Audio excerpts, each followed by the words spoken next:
បាទសូមអនុមោទនាពុកម៉ែបងប្អូន25ខែក្រុងបាទថ្ងៃនេះខ្ញុំបាទជាមួយបងប្រុសខ្ញុំបានរៀបចំបាទមកថ្វាយភ្លេងនៅលើវត្តភ្នំពុកម៉ែបងប្អូនណាបាទអញ្ចឹងថ្ងៃនេះក៏មានសេចក្តីសប្បាយចិត្តមែនតើហើយបច្ច័យ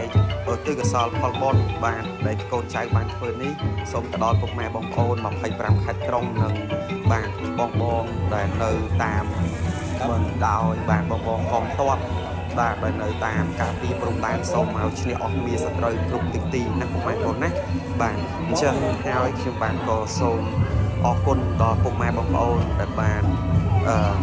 ដែលនៅក្នុងស្រុកបាននៅក្រៅស្រុកបានបងចង់